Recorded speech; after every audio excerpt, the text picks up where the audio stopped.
Carlos Reni y Radio Internauta presentan Entrevista. Amigas y amigos internautas del mundo, gracias por estar aquí con nosotros, darle a la campanita y siempre suscribirse a nuestro canal. Bienvenidas y bienvenidos. Como siempre, tenemos a personas muy importantes en diferentes áreas y en esta ocasión tenemos a Silvia Aguirre, una argentina, precisamente de Córdoba, de la provincia de Córdoba, Argentina, que por su experiencia en la parte psicológica y sexual, en la parte de sexología, ella nos va a explicar muchas cosas importantes que ustedes, amigos televidentes, deben saber para que una experta como ella nos hable de esta materia tan importante para la sociedad y para el mundo. Bienvenida, Silvia, a radiointernauta.com. ¿Cómo estás? Bienvenida. Muy bien, muchas gracias. Un gran gusto para mí poder estar aquí hablando con vos en este espacio virtual, pero que igual podemos hacerlo con una cercanía, ¿no? Es verdad, pareciera, yo estoy aquí en Ciudad de Panamá y pareciera que estuviese en Córdoba, ¿no? Me siento en Córdoba. Bellísimo. Sí, estuviéramos tomando un cafecito, ¿sí? Ya estamos preparados. Ya estamos sí, aquí. Claro, Brindemos entonces por esta bonita ocasión, un encuentro maravilloso con una especialista en la materia que durante muchos años está dedicada a esto de la sexología. Háblanos un poco antes, Silvia, ¿cómo entraste tú al mundo de la sexología? ¿Cómo entraste tú a ese campo tan hermoso como lo es el conocimiento de la sexualidad humana? Cuéntanos, ¿cómo fue eso, ese inicio, esa apertura? Haciendo algunas rupturas, ¿no? Como muchas veces hacemos las personas, varones o mujeres, a veces tenemos que hacer algunos cambios en la vida. Yo provengo de una familia católica, de la Acción Católica, y en determinado momento yo decidí empezar con otro tipo de exploración, de conocimiento. Así empecé a estudiar psicología, que no es que estén contrapuestas, ¿no es cierto? Pero sí la línea que a mí me interesaba dentro de la psicología se distanciaba bastante de lo que yo había recibido en mi casa. Y también con una nueva ruptura con el campo de la psicología tradicional, empecé a estudiar sexología, fundamentalmente porque yo me sentía con problemas sexuales. Y pensaba que otras personas también les podría haber ocurrido lo mismo, claro, y que iban a necesitar, como yo, alguien con quien poder hablar, con quien tener confianza, ¿no? Para poder contar cosas que por allí son de un plano muy íntimo y que no fácilmente una las puede hablar con sus amigos, su familia, ¿no? Entonces, bueno, me pareció así una posibilidad y realmente me encantó y me enamoré, ¿no? Me enamoré profundamente. Qué bien. Eso se llama el poder de la comunicación, definitivamente, que es lo que yo estoy manejando también con Radio Internauta y este programa de entrevista. El poder de comunicar las cosas que muchas veces por paradigmas, por muchas influencias del pasado, no nos permitían poder tocar temas tan álgidos, ¿no? En el área de la sexología. Ya hoy en día ya vemos cómo la diversidad sexual, cómo los padres, la familia habla de otra manera ya en el área sexológica. Gracias a ustedes, los sexólogos que de una u otra manera nos han puesto a la palestra de lo que debe tratarse, o cómo debe tratarse la sexología, Silvia. Sí, yo creo que es un tema que es importantísimo, que se aborde, que se hable, que se planteen las dudas, que se planteen los miedos. Dentro de la familia y dentro del sistema educativo también. Nosotros tenemos aquí en Argentina una ley que es como bastante reciente, ¿no? Tiene unos 10 años más o menos, que es una ley de educación sexual integral, que entonces lo que hace es prescribir que todo el sistema educativo en los distintos niveles tenga educación sexual adaptada, por supuesto, a las edades, a las condiciones evolutivas de los alumnos y las alumnas, ¿no? Pero sí creo que es importantísimo y que lo que vemos también lo que podemos hacer los sexólogos, las sexólogas en los medios de comunicación, creo que también cuenta, ayuda, pero me parece que es un tema que a todos y a todas nos viene bien, porque ha sido mucha la represión que hemos tenido, porque son muchos los mitos que hay que modificar para poder vivir de una manera libre y responsable la sexualidad de cada uno y de cada una, ¿no? Sí, sí. Entonces creo que todo lo que podamos hablar con responsabilidad, con cuidado, con conocimiento, aporta, ¿no? Tratando, como digo, de sacar esta cantidad de mitos Ajá.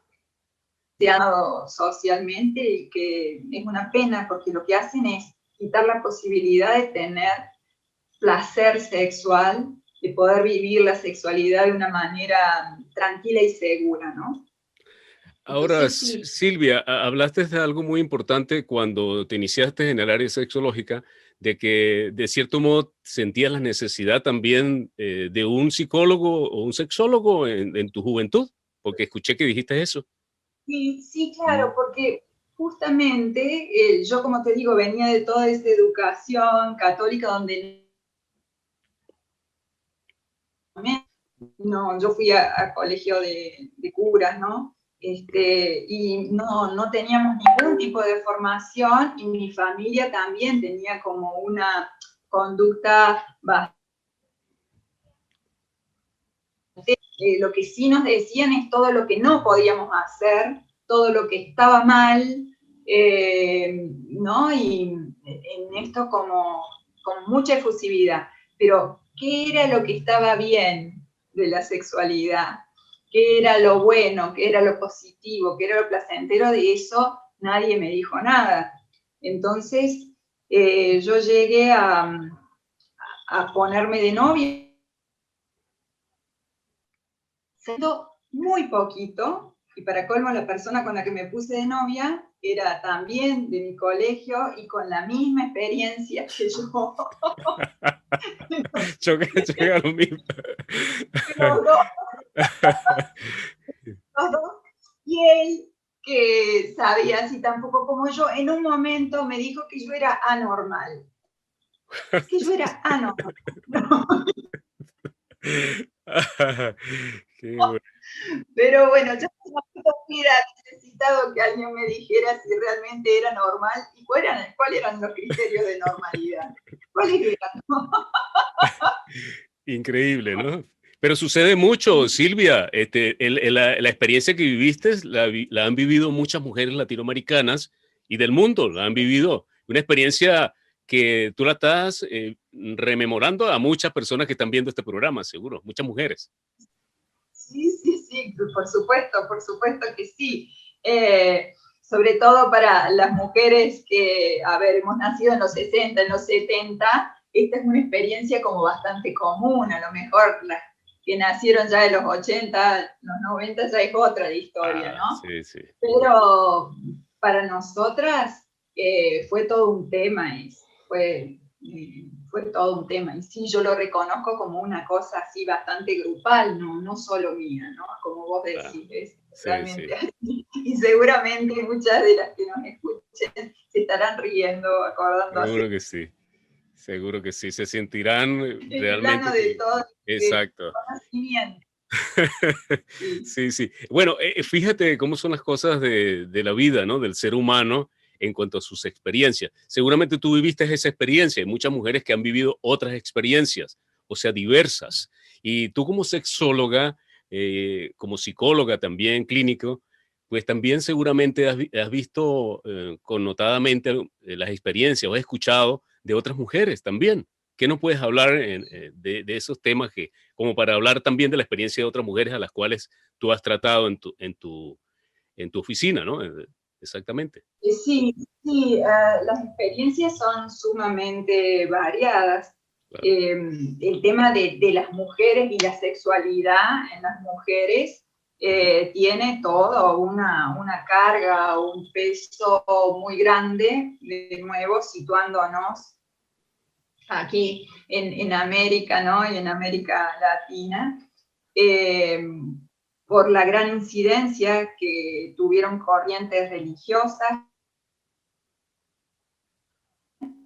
porque hay como mucha carga de machismo, También. ¿no? Y entonces la sexualidad de las mujeres se ha sentido mucho como que en realidad no le ha pertenecido a las mujeres, sino que ha sido de otros. El cuerpo de la mujer ha sido de otros y para otros. Entonces, muchas experiencias de las mujeres, particularmente de las que llegan a mi consultorio, tienen que ver con esto, con la posibilidad de romper con eso y empezar a apropiarse de su propio cuerpo, ¿no? Empezar a sentir a partir de ellas. Una de las cosas más frecuentes con el paso del tiempo es ver que se sostiene la consulta por la falta de deseo en las mujeres, ¿no? Y cuando vamos, investigamos más sobre este tema, lo que vemos es que hay como mucho hacer para los otros, particularmente si son heterosexuales, haciendo para sí mismas, ¿no? De qué le gusta, de qué quiere. Entonces, en esto de forzarse tanto para hacer lo que el varón pretende que ella sea, se pierde el propio deseo. Ahí se pierde. Y en esa actuación forzada, es como que, claro, después dice, no, yo no tengo ganas, yo no quiero esto, y no, si no estás haciendo lo que a vos te interesa, lo que vos quisieras. Fíjate que hay una cosa que es, cuando empezamos con esto del tema del deseo y vienen a la entrevista y empezamos a ahondar en eso, cuando les pregunto, bueno, pero ¿de qué no tenés ganas? ¿De qué no tenés deseo? Y lo que dicen muchas veces es que lo que no quieren es el tema del coito, pero que sí quisieran caricias, besos, proximidad corporal, demostración de ternura, que por supuesto forma parte es una parte de la sexualidad y es una parte muy importante de la sexualidad.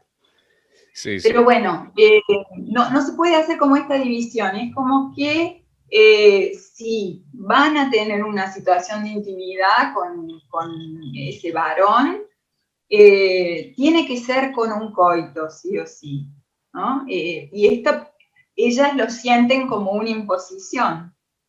No sé si realmente lo será, es probable que sí, porque el modelo nuestro de relación sexual es muy coitocéntrico, ¿no? Es decir, tiene como un guión sexual muy pautado, del cual es bastante difícil salirse, ¿no?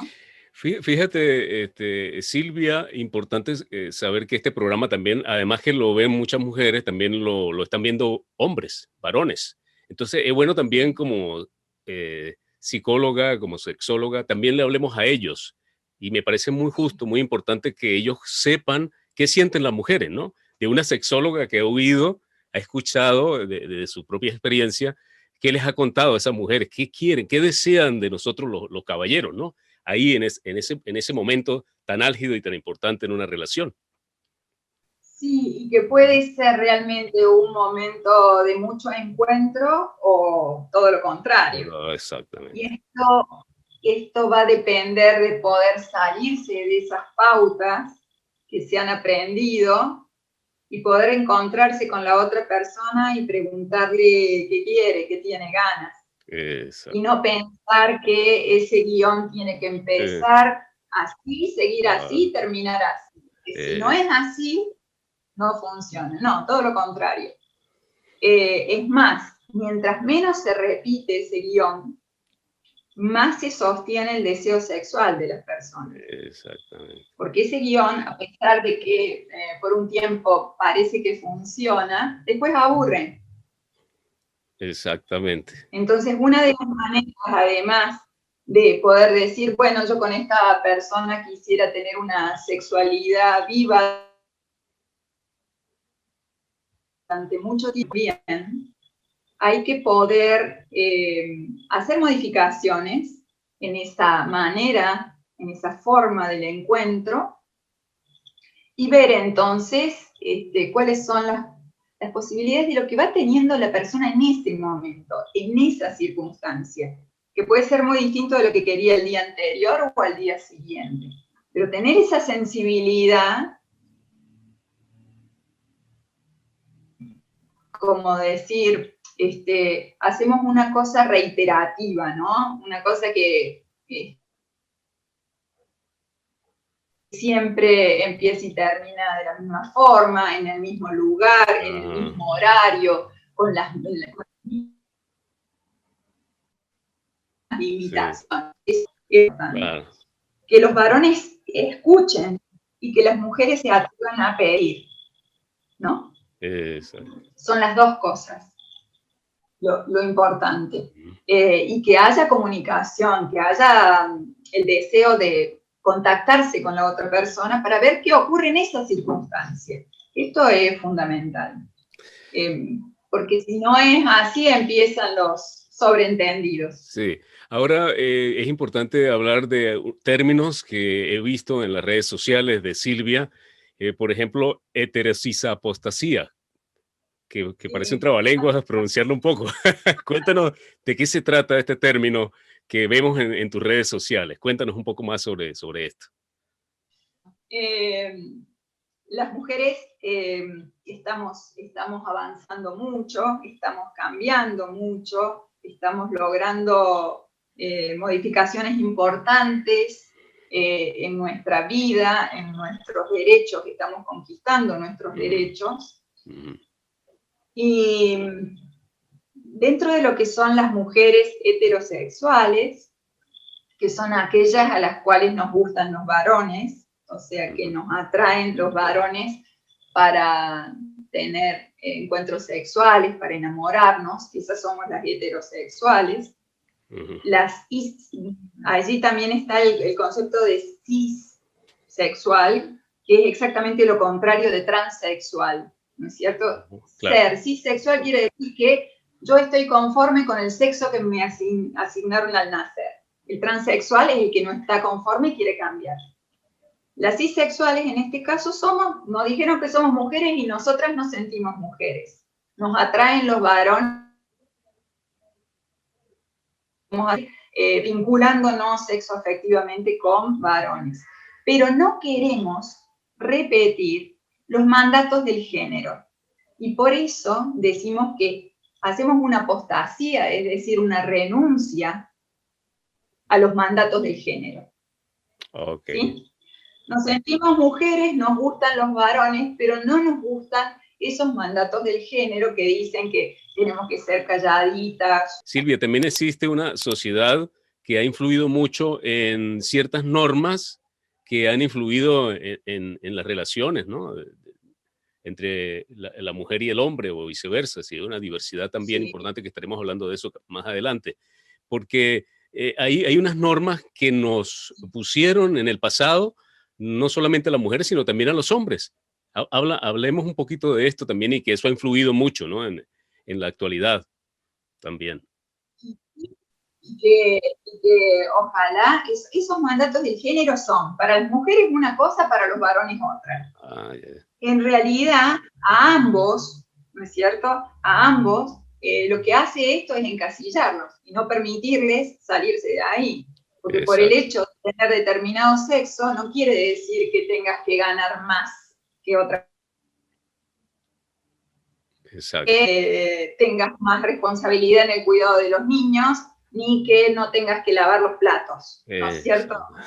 Exacto. O sea, no tiene que ver una cosa con la otra. Y yo creo que el género masculino, si esa construcción, esos mandatos sobre los varones, también les achican mucho el mundo y les impiden desarrollarse, ¿no? Este mandato, por ejemplo, que tiene masculino, ¿no? De que los varones no pueden expresar abiertamente sus emociones, no pueden, a menos que sean de enojo. Las de enojo sí lo tienen permitido, pero sí, la alegría, la dulzura, todo esto es como que no se puede, no pueden los varones, ¿no? Exacto. De hecho, si vamos a los números, los varones no pueden decir lo que les pasa por esta construcción del género, y al mismo tiempo resulta que se más mujeres, Sí, sí, ¿no? sí. Es decir, estuvieron pasando montones de cosas que no las pudieron decir, que no las pudieron hablar, que no las pudieron transmitir, y llegan a situaciones así de extremas, ¿no? Entonces, la construcción del género masculino también es una opresión para los varones. Exacto. También lo es, y los limita muchísimo. Autoopresión. Sí, sí. Es que, viste, esto de que si sos un poco distinto, ya empiezan con cosas, no, este es rarito, este no es tan hombre, y montones Esa, de suposiciones así que incluso les quitan un lugar en los grupos mismos de varones, ¿no? Que son exactamente. terriblemente crueles entre los varones en esos grupos. Lo que viene después es la discriminación, ¿no? Entre los grupos, ¿no? Sí, Claro, sí. claro, claro. Un Sí, varón que es distinto, que es más sensible, que expresa más sus emociones, entonces es discriminado, exacto. Es ¿sí? correcto, es Eh, correcto.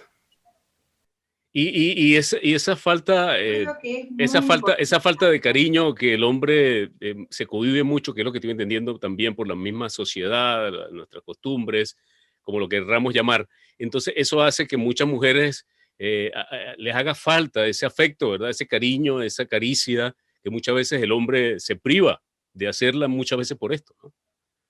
Se cohíbe. Sí, sí, sí, Sí, totalmente, sí. totalmente, porque lo tienen asociado como algo de debilidad, ¿no? Mm, Por eso yo creo que es tan importante el cambio que hay que hacer a nivel de educación, a nivel familiar, en mm, esto de educar a varones y a mujeres, eh, tratando de desarrollar lo que es la inteligencia emocional, exactamente. desarrollar la ternura, desarrollar la contención, ¿no? Desarrollar la empatía, a ver qué le está pasando al otro, a ver qué puedo hacer con la otra persona. Esto se les pide más a las nenas, ¿no? Pero no Eh, así a los varones. Y los sí. varones lo pueden desarrollar exactamente igual. Y creo que sería mucho más fácil las relaciones entre hombres y mujeres. Claro. Creo que eso sería importante de ser modificado en la educación. Sí, ahora hablemos algo importante que muchos televidentes van a querer conocer de una sexóloga de gran experiencia como tú, para que nos hables un poco cuando los padres se dan cuenta o empiezan a percibir que uno de sus hijos tiene una diversidad sexual, o sea, que no es heterosexual. ¿Cómo presenta, cómo recomendamos a esos padres poder enfrentar esta situación de un hijo que tenga inclinación hacia otra área de la variedad sexual? Bueno, esto, digamos, habría que preguntarles a esos padres de qué tienen miedo, porque muchas Exacto. veces lo que pasa es que Ujú. hay desconocimiento y entonces tienen miedo y qué va a pasar con mi hijo y con mi hija y cómo va a ser el mundo y Ujú. si lo van a discriminar, si va a poder tener trabajo y si, Es- ¿no? Son exactamente. miedos. Sí, los miedos. Afortunadamente, afortunadamente vivimos en un mundo que está abriéndose a la inclusión de las diversidades sexuales y que por lo tanto ya no es tan difícil eh, ser homosexual, ser transexual, ya no es tanto como en otro momento. No quiero decir que tengan los mismos derechos porque todavía no lo tienen, ¿no? Todavía Exacto. hay discriminación, Todavía, sí, sí, sí. todavía las personas transexuales, por lo menos por este lado del mundo, tienen una expectativa de vida de entre 35 y 40 años, Mm, ¿no? Entonces, no es lo mismo. Pero, bueno, en relación a tu pregunta, los padres tienen una función muy importante en esto de poder acompañar a sus hijos e hijas, siempre. En el caso de que tengan algún tipo de diversidad sexual, que tengan alguna cuestión diferente de la heterosexual, es exactamente lo mismo, ¿no? como eran heterosexuales de la misma manera, y tratando de combatir, y esto sí es importante, transmitírselos a los hijos. Porque no habría por qué hacerlo, Claro. por qué transmitir esos miedos. Sí. También podemos pensarlo esto en relación a qué pasa cuando nace una mujer, ¿no? Sí. Porque al varón también un padre puede tener más miedo porque dice, bueno, situaciones de más vulnerabilidad a la violencia, por ejemplo, ¿no? Sí, sí. Digo, considerando la realidad.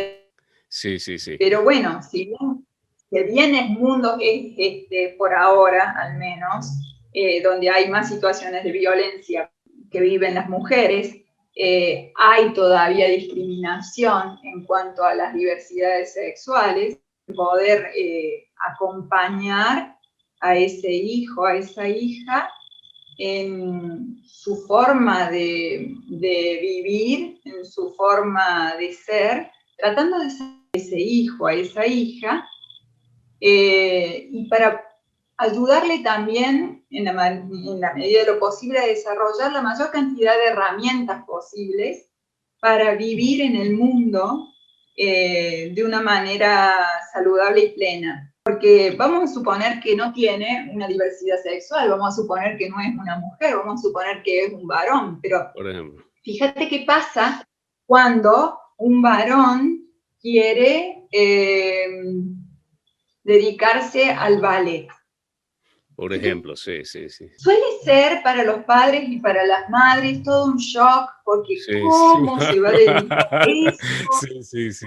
¿Cómo va a ser tremenda cosa, ¿no? Pero siempre es desde el Ah, miedo, en ese camino que quiere, ¿no? claro. Entonces, creo que siempre el trabajo de ser padres y madres requiere que nos adaptemos y veamos quién es ese hijo o esa hija y que Exactamente. lo ayudemos en esa particularidad que tiene esa singularidad, ese ser.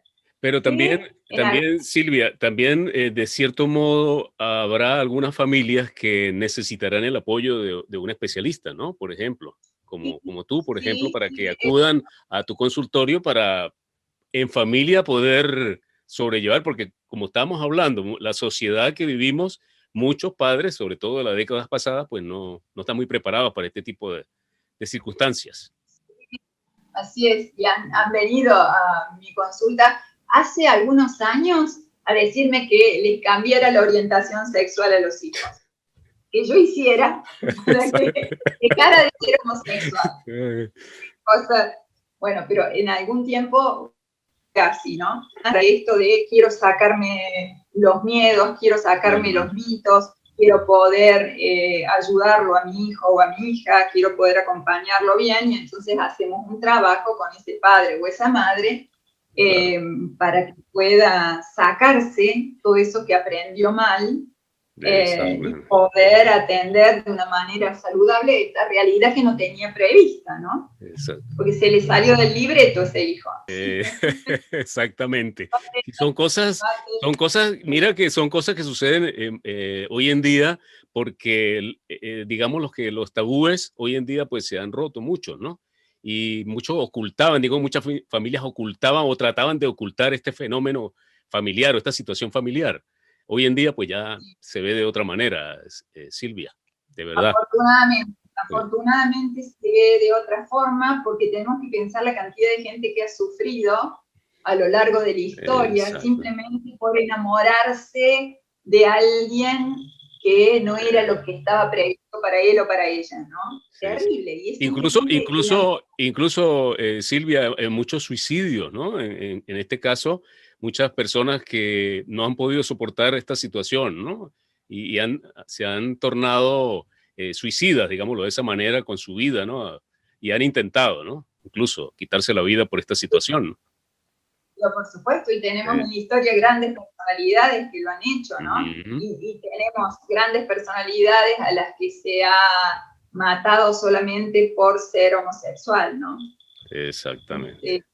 lamentablemente esto ha sido así, muy, muy terrible, muy injusto, muy cruel, pero bueno, la suerte es que estamos saliendo de ese oscurantismo. Esa es la buena noticia. Sí, sí. Ahora, yo quisiera que nos hablaras un poco, Silvia, lo relacionado con la parte de las leyes, por ejemplo, en Argentina, ¿no? Ya por lo menos están aceptando ya el matrimonio entre ambos sexos. ¿Cómo ve la situación como sexóloga, la parte esta de la situación jurídica de cada país, en este caso Argentina? Háblanos de eso. Nosotros desde el año 2010, más o menos, hemos tenido una serie de, sido como reparadora de derechos, ¿no? Reparadora de derechos. Recién te decía esto de la ley de educación sexual, que es una ley que va para todos los niveles. Hemos tenido la ley del matrimonio igualitario, que para que las personas homosexuales que quisieran casarse lo pudieran hacer, con todos los derechos, igual que los heterosexuales. Hemos tenido una ley también muy importante que permite es que la persona que se define a mismo con su cuerpo hace modificaciones que quiera, que el Estado se lo garantice, pueda cambiar su documento de identidad, pueda cambiar sus medios que sea necesario, cambio de sexo, y que también implique que la medicina privada tenga que hacerse cargo de las modificaciones que la persona transexual quiera hacer. Entonces, esa ley es como bastante evolucionada, ¿no? A nivel mundial. Inclusiva incluso, ¿no? Que importante. Totalmente. Y bueno, y por suerte, a partir de hace muy poquito, unos meses nomás, tenemos la ley del aborto, ¿no? Tenemos el aborto voluntario, ¿no? Legal, y gratuito.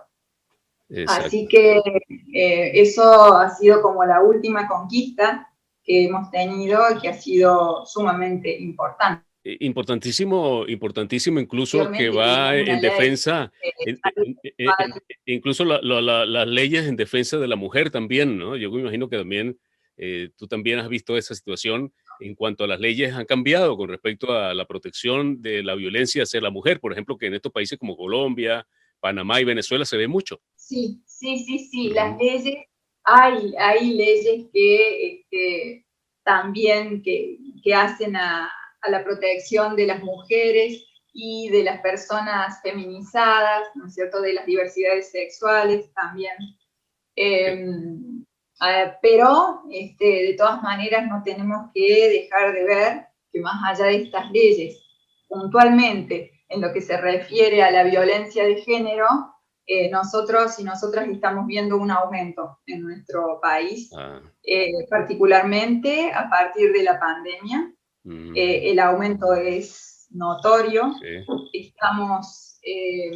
Ahora tenemos la marcha del 8 de marzo, del Día de la Mujer, donde uno de los principales pedidos tienen que ver con esto de poner límite y fin a la violencia de género, ¿no? Nosotros tenemos una muerta por día en nuestro país. ¡Wow! Increíble, Silvia. Está muy alto, muy alto, muy alto. Muy alto. Yo estaba escuchando, en España tienen una cada 5 días. Wow. Y la población es mucho más populosa, ¿no? Es más serio. En este momento, los lugares donde las mujeres van a hacer las denuncias están totalmente desbordados, ¿no? Están totalmente desbordados. Entonces, ha pasado que ahora en estos días, una chica que había hecho 16 denuncias, 16 denuncias. Wow, 16. Pareja, 16, la terminó matando, ¿no? Caramba. Entonces buscó apoyo, buscó ayuda y el sistema no se la ofreció, Sí, está sí, sí. desbordado, el sistema está desbordado. Entonces, lo que estamos pidiendo desde los movimientos de mujeres es que se haga una declaración de emergencia Claro, claro, claro, claro. a nivel de lo que es la violencia de género, porque sabemos que de esta manera no es posible, es una cosa brutal, digamos, el sistema no puede contener, o sea, nosotras tampoco creemos que la cárcel sea una solución en esto, ¿no? Porque Claro, sí, claro, por claro. supuesto, hay que sacar a esa mujer de la situación de peligro y demás, pero no es que el varón va a la cárcel y vaya a aprender algo bueno. También una ¿No? multa, ¿no? Puede ser una multa económica, ¿no? Dinero, pues. ¿Cuáles serían? Digo, eso es un tema para Sí, discutir para discutir, mucho, sí. para reflexionar. Exacto. Es cierto que ninguna persona puede estar corriendo riesgo de vida, eso Claro. seguro, hay una amenaza por detrás, Sí, sí, pero sí. bueno, hay que ver las maneras de poder ir transformando esto, pero de hecho, por supuesto que la solución es una solución compleja, de fondo, y que no se puede dar de un día para otro. Sí, Pero sí, algo sí. hay que hacer ahora, ¿no? En lo inmediato. Sí, sin duda. Sin duda se ve mucho, ¿cómo se llama? Feminicidio, ¿qué se llama? La palabra, ¿no? Que se utiliza mucho, ¿no? Exactamente. Ahora, vamos a cambiar un poco el dolor. Vamos a dejar un poquito el dolor aparte porque no vamos a poner tristes en esta nota, que es muy importante hablar de estos temas también tristes, como para concientizar un poco más a parte de la población que entienda de que la mujer debe tener tiene sus derechos y debe respetarse, mejor dicho. Ahora, hablemos un poco sobre el placer, porque muchas veces prácticamente notamos en las relaciones de pareja, ya llegando al tema de las relaciones heterosexuales, de la situación que muchas veces nos permite a nosotros lograr, y esto lo he tocado en otros programas, cómo realmente el hombre pueda hacer feliz a una mujer y la mujer obviamente hacer feliz a su pareja, ¿no? Entonces es importante tocar estos temas también como sexóloga, ¿qué recomienda Silvia Aguirre a todos los televidentes para que hagan digamos, reciban un consejo de una sexóloga de experiencia de cómo deben los hombres de una u otra manera comportarse con su pareja para realmente no ser felices ellos solamente, sino hacerlas felices a ella? ¿Qué nos podría decir ya entrando un poco en el área del placer sexual? Creo que fundamentalmente lo que tienen que hacer es desaprender lo que les han dicho, Okay. ¿no? Y llegar a la situación con la certeza de que de esa mujer no saben nada. No saben nada. Entonces van a tener que preguntar, van a tener que estar atentos a ver qué es lo que ella quiere, lo que le gusta, cómo le gusta,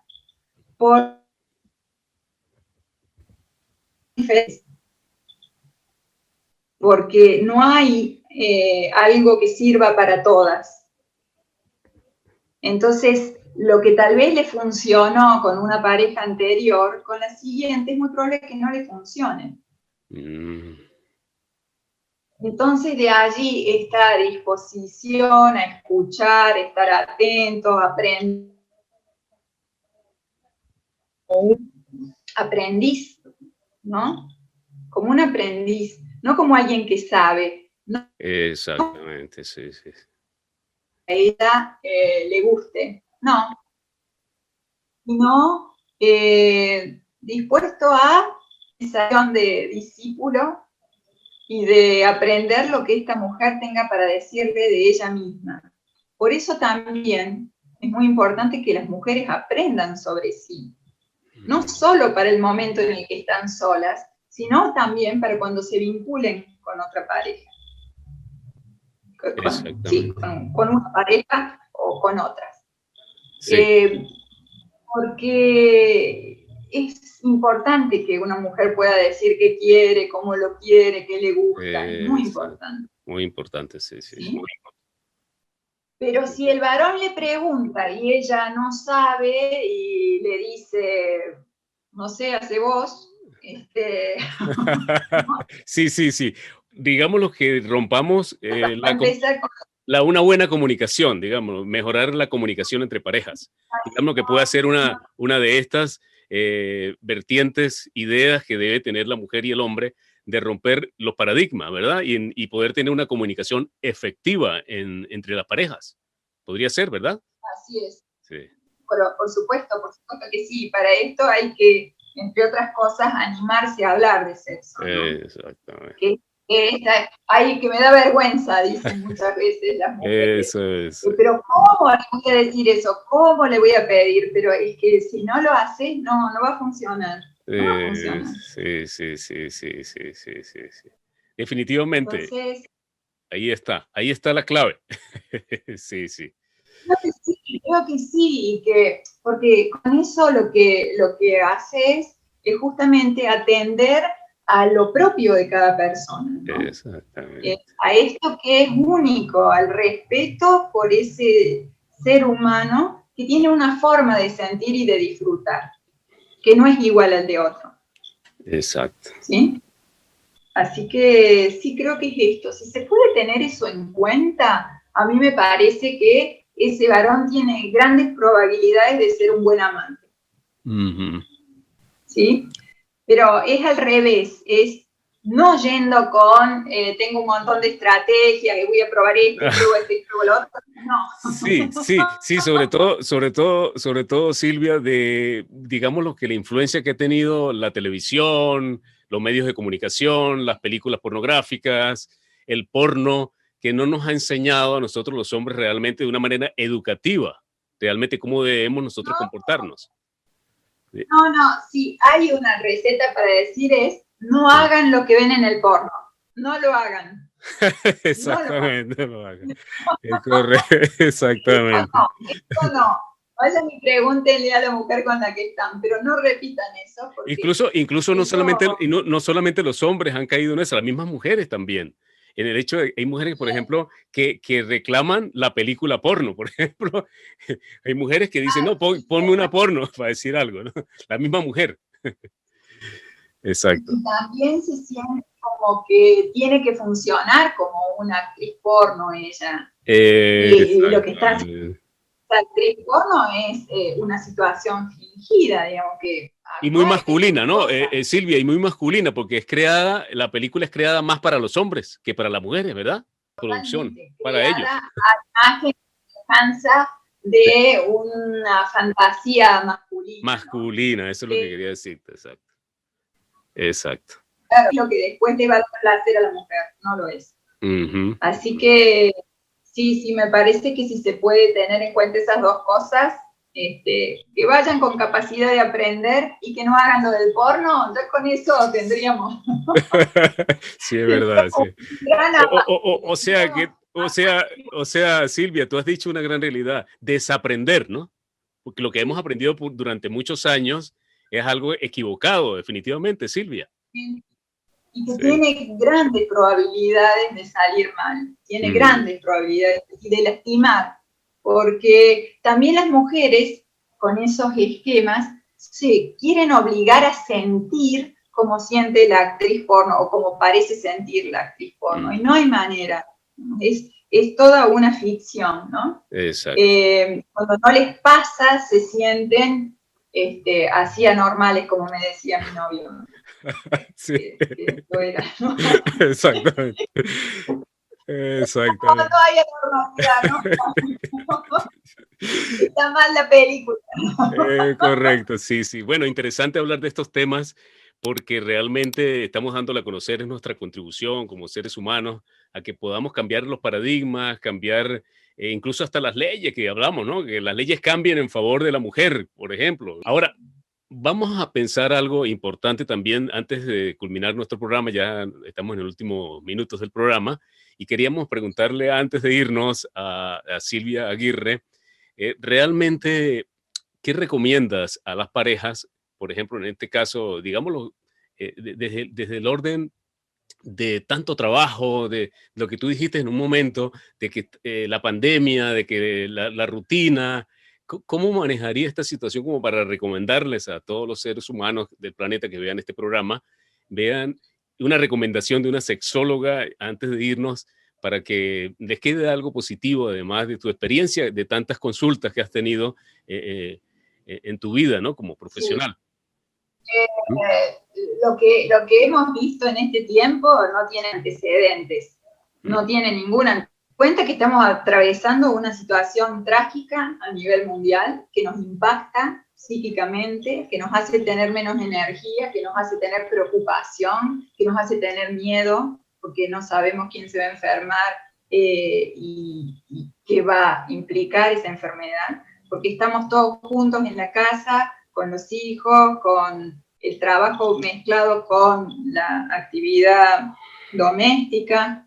Entonces, digamos que las condiciones para tener una buena sexualidad se han disminuido enormemente. Lo que me parece más importante en este tiempo es, sobre todo, intentar cuidar la cercanía emocional entre las personas. Porque a partir de allí puede haber un encuentro sexual, pero como todo esto impacta mucho a nivel psíquico, a nivel emocional, las personas están más irritables, tienen menos paciencia en lo cotidiano y con tanto tiempo de compartir. Entonces, cuidar mucho cómo le hablo a la otra persona, cómo me dirijo a ella, cómo le pregunto café o no, independientemente del sexo, ¿no? Que si tiene ganas de que en ese momento toquemos esa canción que nos gustaba, ¿no? Como de crear mínimas cosas. Lo que tenemos que considerar es esto de que estamos en un momento histórico muy particular, que tenemos miedos, que tenemos preocupaciones, que tenemos una vida que ha cambiado. Entonces presionarnos y decir, bueno, no, mi vida sexual tiene que ser fantástica en el medio de esto, es como una crueldad. Sí podemos hacer, cuidar más con nuestra pareja, con aquellas personas que tenemos cerca, con los vínculos sexoafectivos, y me parece que en eso sí podemos tener como pequeños detalles, cuidados, hago el cafecito, le doy un chocolate, escuchamos juntos la canción que nos gustaba, o tratamos de tener un espacio para ver una película, ¿no? Estas pequeñas cosas que pueden generar, en todo caso, situaciones de sexualidad luego, o tal vez no, pero que sí o sí lo que generan es cercanía emocional, es lo que hay que cuidar que no se pierda. Eso. Porque cuando esto se rompen muchas cosas, no solo la sexualidad, ¿no? Se rompen los vínculos.